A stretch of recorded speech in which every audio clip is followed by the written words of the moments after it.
Hi everyone, and welcome to Weeknotes number 7. So, I can't believe it's been 7 weeks already since I've been making these. That's pretty insane. But here we are. We are looking at a bit of a bank holiday weekend situation. So at the moment I'm recording this and it's Thursday evening and the sun is still sort of shining outside, which is quite nice, but it will very soon be quite dark. So I'm trying to get this video out really quickly so that I can go away and build all the content stuff I was wanting to build over the bank holiday weekend. Before we get into the content, just a quick ask.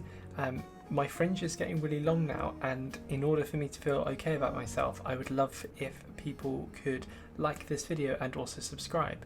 That would be awesome. Alright, what's happened this week? So this week we had a really big show and tell with the client. It wasn't really a show and tell in the sense of a more regular thing. It was more of a big bang release. The piece of work that I'm currently working on is not technical, so it wasn't a release in that perspective. It's more Miro and strategy based work.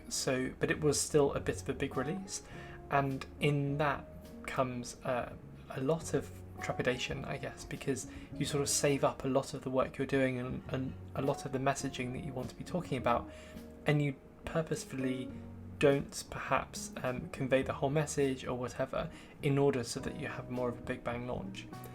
I don't like that approach. I think that approach is quite bad. And so here's what my teams, or me and my teams, typically do when we are doing more of the bigger bang pieces. Perhaps you want to do a recap of all of the work that's been going on or something like this. The huge caveat to this is relevant for non-technical pieces of work, which again is the piece that I'm working on at the moment. This might not work as well for technical pieces or show and tells or showing off CI/CD pipelines or something like that. So take this with a bit of a pinch of salt. But for pieces of work you're doing that aren't technical in nature or aren't technical first, this might be really useful for you.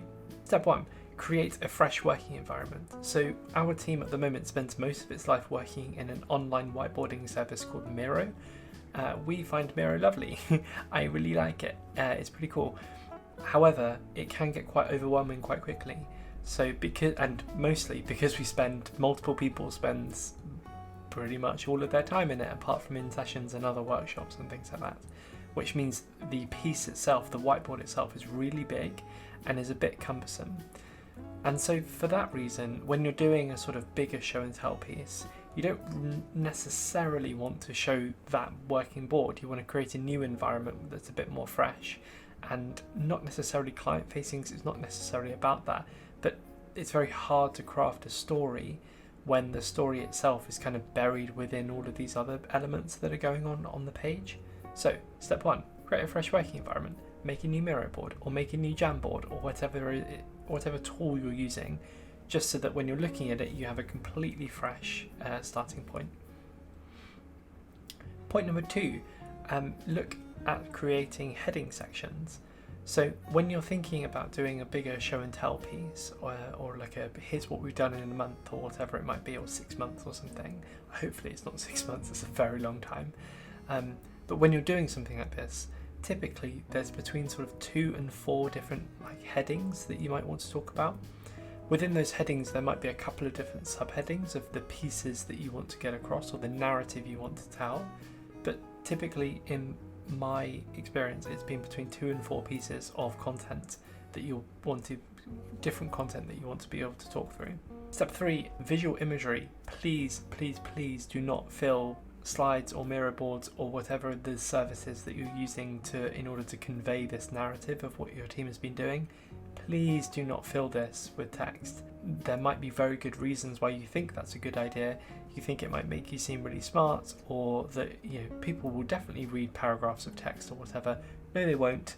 They'll switch off, they'll look at another tab, they'll disappear, you'll lose their attention, and ultimately no one cares.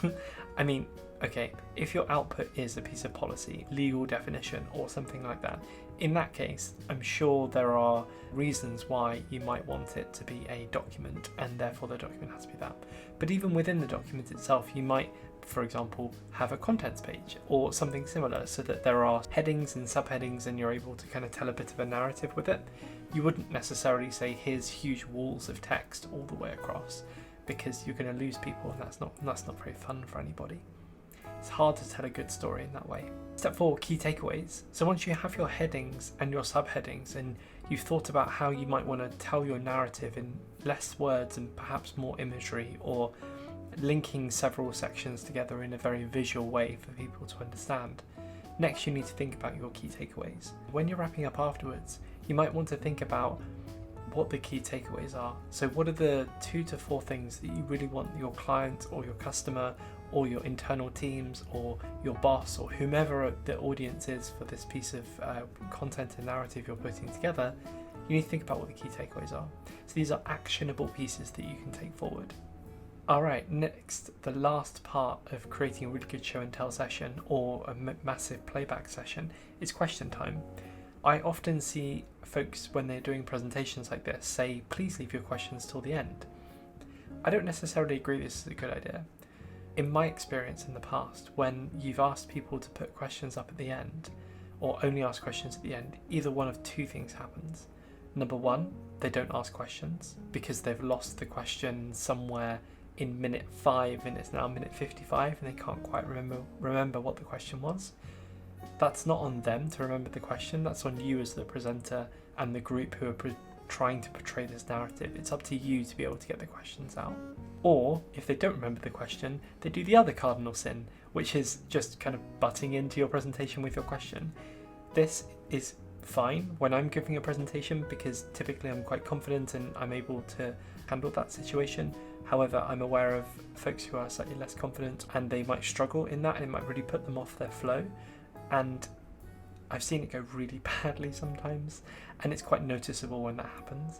So what I've done for me and my teams in the past that has worked very well is that we've said, okay, we're going to be talking about sections A, B, C, or headings 1, 2, 3, whatever they might be.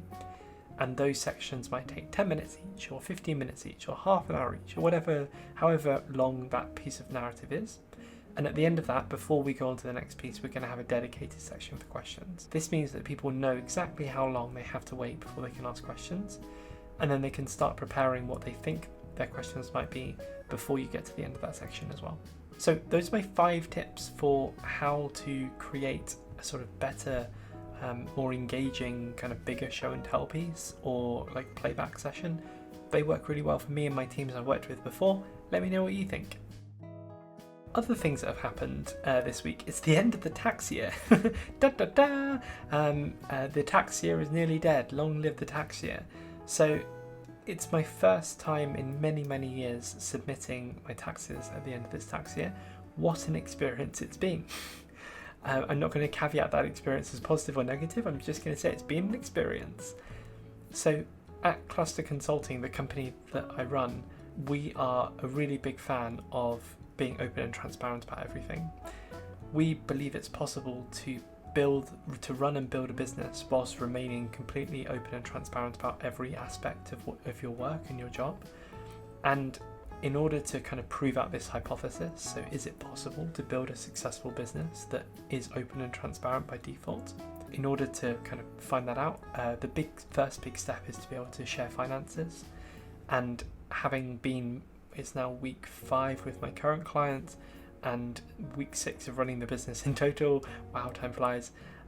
So we will be actively sharing this next week, so watch out for that. For folks who are watching on YouTube, you can like this video and click the subscribe button. That will mean that future video will show up really easily for you.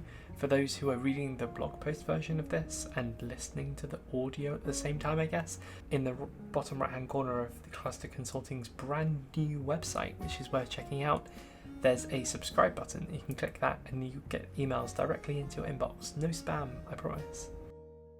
So what am I doing next week? Or what are Cluster Consulting doing next week? Cluster Consulting are creating lots of very interesting content over the bank holiday.